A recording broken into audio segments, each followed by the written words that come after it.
Bonjour à tous, on se retrouve aujourd'hui pour une nouvelle vidéo. Ce sera pour les dernières lectures du mois d'avril et une grosse partie de mes lectures du mois de mai, puisque je continue à lire très peu, mais il faut dire qu'au mois de mai, ça a été un mois très mouvementé, là fin avril et au mois de mai. Il y a eu beaucoup d'imprévus, mais des bonnes nouvelles aussi, donc je suis contente. Mais tout ça pour dire que j'ai pas pris le temps de tourner. Quand j'avais envie de tourner, le temps était catastrophique parce qu'en région parisienne, ça faisait 2 mois où c'était le chaos. Là, depuis 2 jours, il fait beau et je pense que, en tout cas, je croise les doigts pour que le temps ne soit plus un obstacle pour tourner mes vidéos, puisque on est en été. Donc normalement, la luminosité sera là au rendez-vous quand j'aurai envie de tourner. Pareil, du coup, pendant ce mois-ci, j'ai eu quelques réflexions sur la chaîne. J'avais pas très envie non plus, il faut pas se le cacher, de tourner le point lecture. Il y a des lectures, je sais pas trop comment vous en parler. Il y a des lectures, c'est vite lu, vite oublié. Et c'est vrai que de vous chroniquer toutes les lectures, c'est un peu de plus en plus saoulant pour moi. Et j'ai plutôt envie de me consacrer à vous parler des lectures que j'ai vraiment envie de vous parler. Du coup, je pense que arrivé au mois de juin, je vais essayer de changer le format. Il faut que je réfléchisse pour changer le format, puisque notamment avril et mai, j'ai continué de lire la saga L'île de Ganzette de Marie Force. Donc le tome 6, 7 et 8. Et comme c'est des tomes... Enfin voilà, on est quand même bien avancé dans la saga. Je vois pas trop l'intérêt de vous en parler en point lecture, d'autant plus que c'est toujours plus ou moins la même chose, c'est juste qu'à chaque fois on change de couple, on évolue, on prend des nouvelles, des histoires. Ça, ce qui est bien, c'est qu'on on revient sur des personnages qu'on a vus dans les précédents tomes. Donc à force, voilà, on s'attache quand même beaucoup à cette île et aux personnages, mais c'est vrai que quel est l'intérêt de vous en parler en point lecture si vous n'avez pas lu les précédents, d'autant plus que, alors certains ça marche par trilogie, ou certains c'est plutôt des tomes compagnons, mais pour moi, et Aurore est d'accord avec moi, c'est quand même plus intéressant pour vraiment apprécier notre lecture de les lire depuis le début. Donc voilà, je pense que c'est la dernière fois que je vous parlerai de ces livres-là en point lecture. Et j'ai lu aussi une lecture que j'ai pas du tout aimée. Et il s'agit de En voiture Simone d'Aurélie Vallogne au livre de poche. Ici, on est dans du contemporain, comme d'habitude avec Aurélie Vallogne. On est dans une comédie familiale où on va retrouver le grand-père qui est un peu grognon et on va aller voir à la réunion de famille de Noël avec toutes les belles filles et voilà, il y a des conflits familiaux et le fait qu'on va les suivre donc d'un Noël à l'autre et tout ce qui va pouvoir se passer, tout ce qui s'est passé dans leur vie et l'évolution aussi de la relation entre les parents et leurs belles-filles. C'est censé être drôle, mais franchement, j'ai trouvé que c'était pas approfondi. Je me suis ennuyée. Heureusement, c'est très court. J'avais pas mal aimé Mémé dans les orties. J'avais trouvé ça quand même...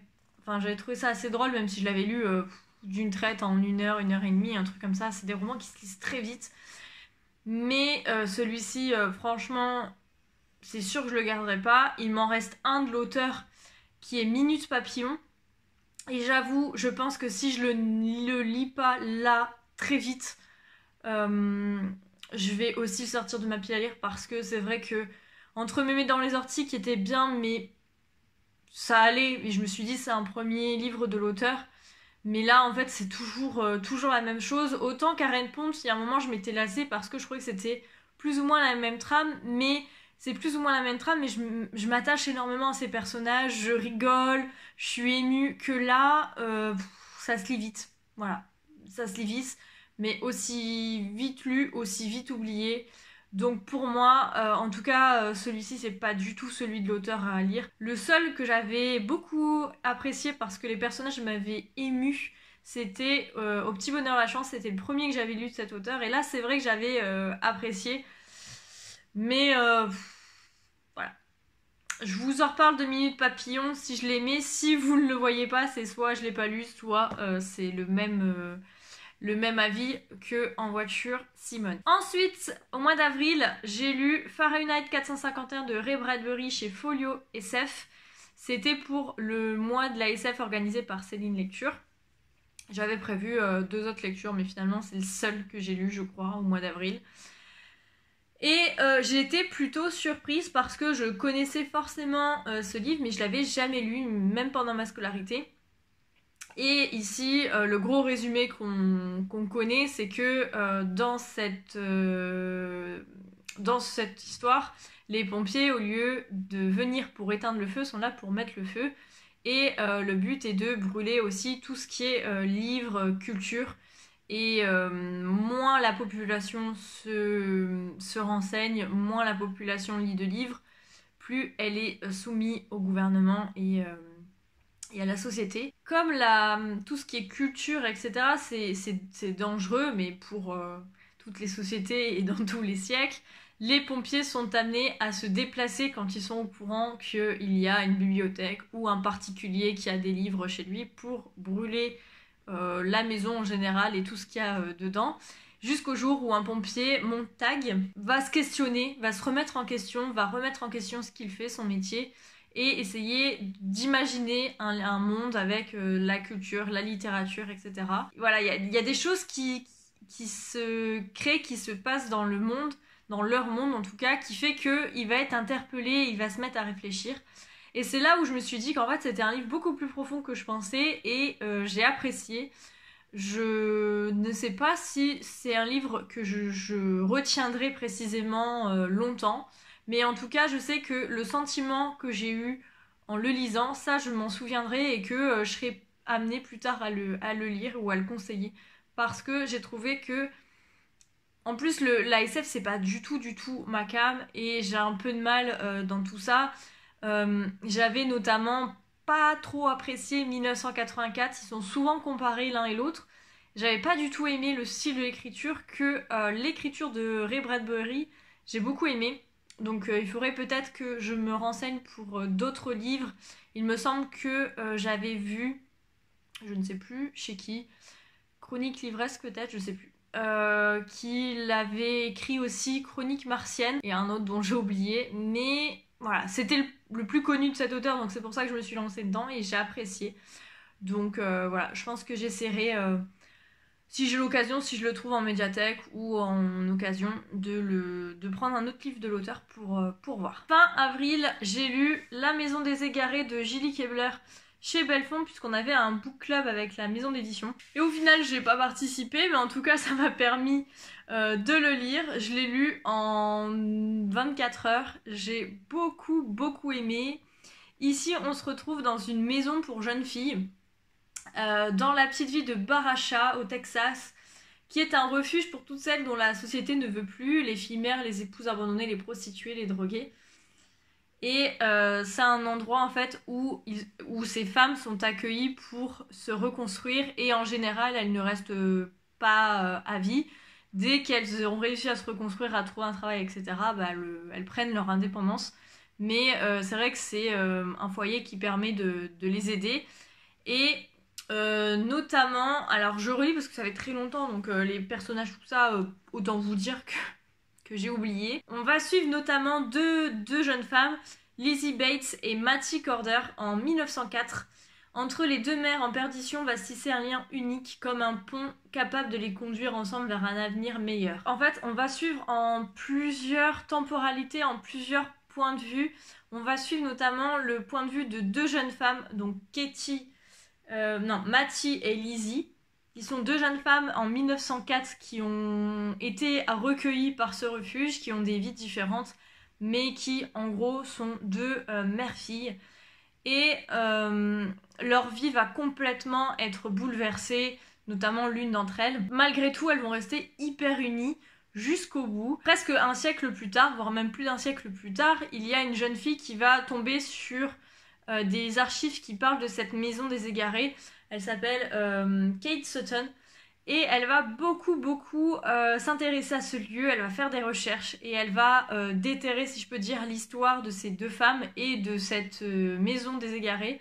Et du coup, on va suivre un point de vue qui alterne entre Mattie, Lizzie et Kate. Et j'ai beaucoup aimé, même si j'ai quand même beaucoup plus apprécié les points de vue et les chapitres qui se passaient en 1904. Mais c'est vrai que le fait qu'on avait le point de vue aussi du XXIe siècle et le lien aussi entre la femme, j'ai trouvé ça intéressant. Mais c'est vrai que j'ai quand même préféré les histoires de Lizzie et de Matty. Et j'ai trouvé que c'était un très très très beau roman qui parle de la femme. Et on va voir que même si ça a évolué quand même, et Dieu merci, il y a encore pas mal de parallèles qu'on peut faire entre ce qui se passait à l'époque et ce qui peut se passer maintenant, notamment dans les préjugés, dans ce qu'on pense aussi des filles mères, des prostituées, etc. Et j'ai trouvé qu'il y avait beaucoup de profondeur dans ce livre. J'ai beaucoup aimé l'écriture de l'auteur et du coup, je me ferai un plaisir de sortir l'autre livre que j'ai de cet auteur parce que j'ai trouvé que c'était hyper intéressant, qu'elle était très bien renseignée et que ce soit au niveau historique, au niveau du lieu, etc. Elle a essayé de prendre le plus d'infos possible réelles puisque ce lieu a existé, même si elle a quand même romancé pas mal de choses, mais elle a essayé quand même d'avoir une base solide historique réelle et ça j'ai beaucoup aimé. Donc s'il y a un roman là depuis le début que je vous conseille, c'est La Maison des Égarés de Julie Kebler chez Belfond. Ensuite, au mois de mai, c'était la sortie du nouveau Tillier 1991 et je me suis précipitée pour le lire en numérique. Ici, c'est particulier dans l'enquête Charcot puisque Tillier, cette fois-ci, a décidé de faire un bond dans le passé et de retourner en 1991 où Charcot débarque au 36 quai des Orfèvres. Il était un petit flic de la banlieue nord, enfin banlieue nord, banlieue nord de France, hein, pas banlieue nord parisienne, et débarque à Paris. Et il est encore un jeune flic qui est en plein apprentissage. Il n'est pas encore le Charcot qu'on connaît actuellement. On va notamment débarquer avec lui dans le 36 quai des Orfèvres qui est en ébullition puisque ça fait plusieurs semaines, voire même plusieurs mois qu'il cherche un tueur en série qu'il ne trouve pas. Des femmes sont retrouvées dans des états pas possibles, violées, tuées, etc. Et ils n'arrivent pas à mettre la main sur le tueur. Et donc il arrive dans cette ambiance-là jusqu'au jour où un homme va débarquer complètement affolé au commissariat, montrer une photo d'une femme avec un sac poubelle sur la tête, dans un état pareil chaotique. Et il va expliquer qu'il a été guidé jusqu'à une adresse puisqu'il a reçu un exemplaire des Fleurs du Mal de Baudelaire. Et voilà, il y avait des indices, etc. qui ont fait que ça l'a amené à une adresse. Et dans cette boîte aux lettres, il a trouvé cette photo. Et quand ils vont aller, ils vont voir effectivement qu'il y avait un cadavre de jeune femme. Et malheureusement, ce ne sera pas le seul. Et donc, c'est parti. À peine arrivé au 36 quai des Orfèvres, Charcot va devoir partir sur les traces d'un tueur. J'ai beaucoup aimé. J'ai été hyper contente de retrouver Charcot. Pour ceux qui ont lu la série, alors moi je suis à Syndrome E, pour ceux qui le lisent à peu près. Donc je suis arrivée au moment où Charcot et Lucienne Bell se rejoignent. J'ai lu les Charcot seuls et Lucienne Bell seuls. Et là, donc j'arrive à la jonction des deux.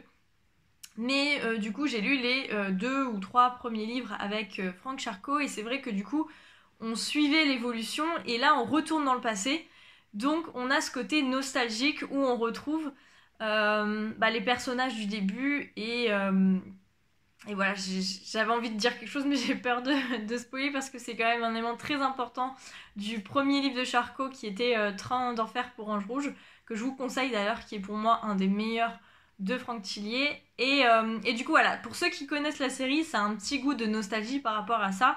Et ceux qui ne connaissent pas la série, et j'ai vu passer des chroniques où c'était les premières lectures et la première entrée en matière dans Tillier, et je trouve ça super parce que c'est un très bon Tillier, donc c'est un bon baromètre, je pense, pour savoir si vous pouvez lire les autres ou pas. Si vous avez aimé, vous allez forcément aimer les autres. Si vous n'avez pas aimé, alors que pour moi, je trouve que c'est un des meilleurs.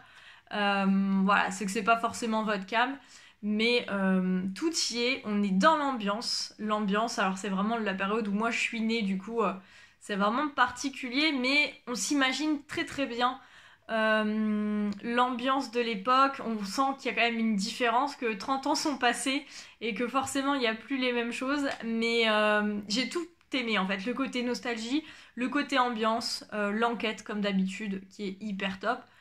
À chaque fois avec Tillier, on se méfie parce qu'on sait qu'il nous retourne le cerveau, qu'il distille des indices pour au final nous dire à la fin mais je vous l'avais dit, il y avait plein d'indices qui étaient cachés, vous les avez pas vus. Donc même si on essaye de chercher, moi j'aime bien quand même me laisser prendre et me laisser avoir en me disant ah ouais merde j'ai pas vu passer le truc. J'essaye pas de chercher tout ça. Voilà.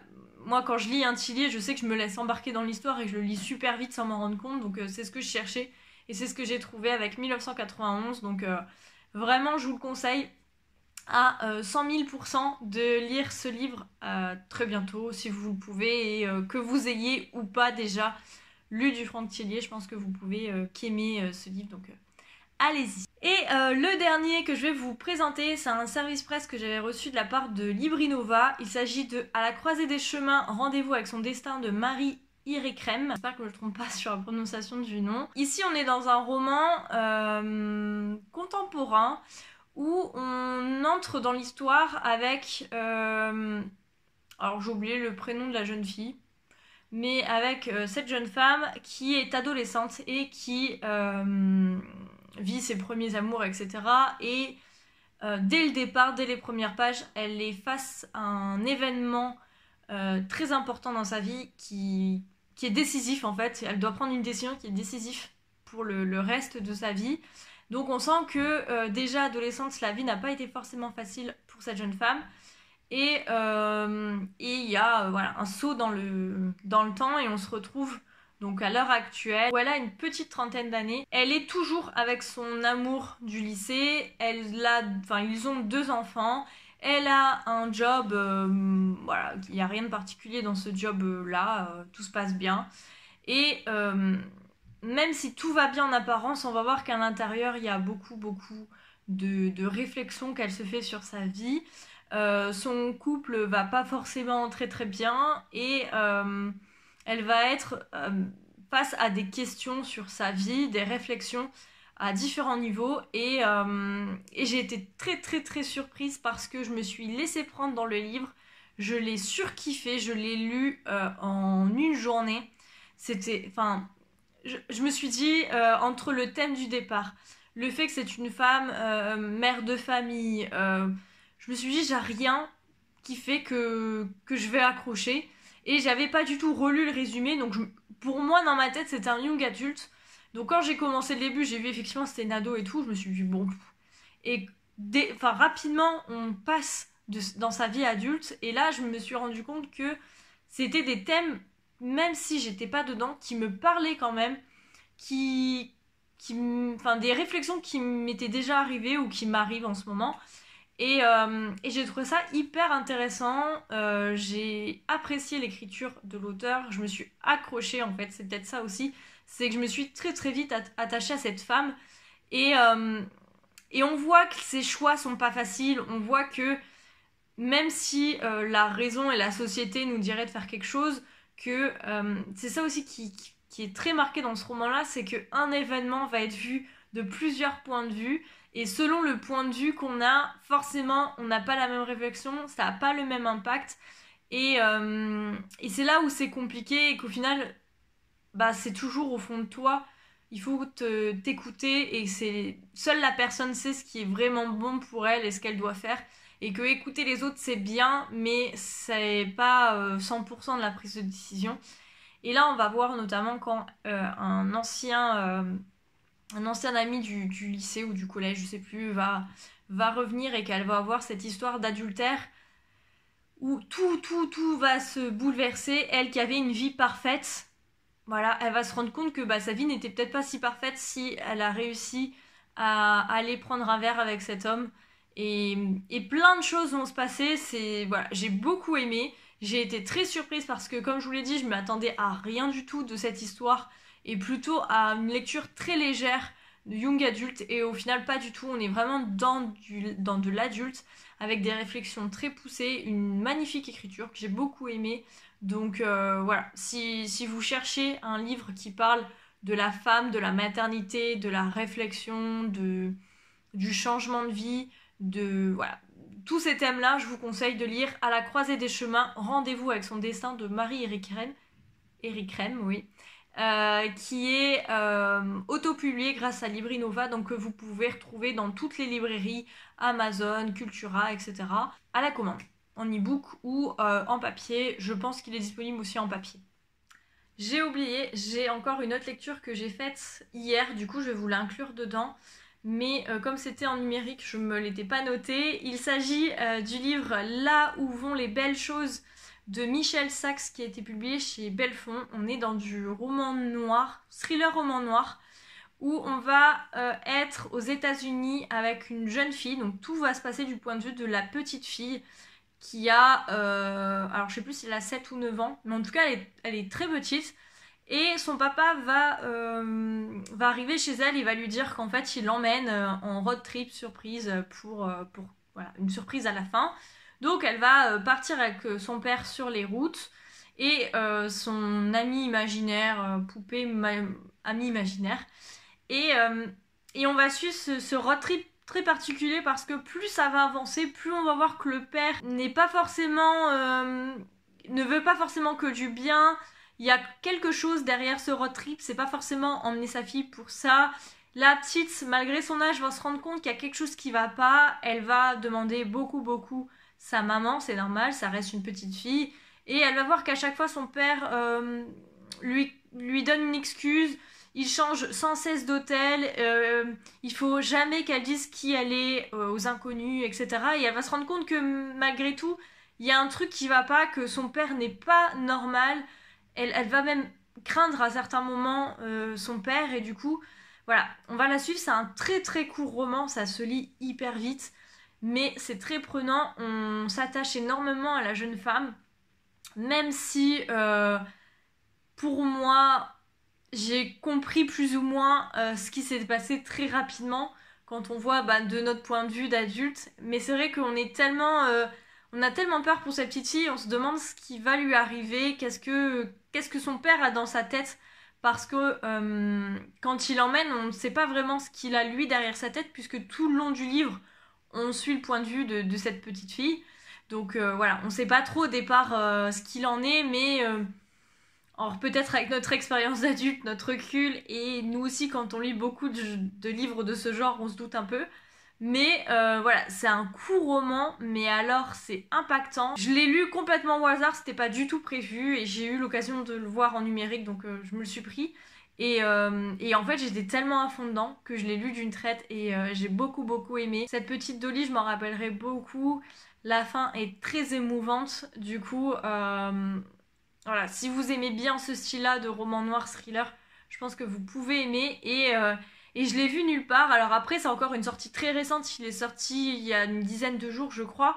Mais je l'ai pas trop vu. En plus, la couverture, elle est magnifique. C'est ça d'ailleurs qui m'a fait aller voir le résumé. Je l'avais pas demandé en premier abord à Belfond. Et en fait, je me rends compte que j'aurais pu passer à côté d'une très belle découverte. Donc, je vais essayer à mon échelle de la faire un peu plus connaître et de vous faire lire Là où vont les belles choses de Michel Saxe et Belfond, parce que j'ai trouvé que c'était un excellent court roman thriller. Je peux que vous le conseiller, et si vous l'avez lu, n'hésitez pas à venir me voir parce que j'ai pas encore vu d'avis là-dessus. Donc je serais ravie d'échanger avec vous, que ce soit ici ou sur Instagram, si vous l'avez lu. C'est tout pour ce point lecture. Je vous prépare aussi un point lecture ou une vidéo avec les livres de développement personnel que j'ai lus, parce que là j'en ai déjà lu 2. Et il y a moyen que j'en lise encore dans les semaines à venir, notamment par rapport à tout ce qui est indépendance financière, mindset de l'entrepreneur, etc. Donc comme ça ne concerne pas vraiment les mêmes sujets que d'habitude, je vais en faire une vidéo spéciale, comme ça ceux qui veulent aller voir les essais, les développements personnels, etc.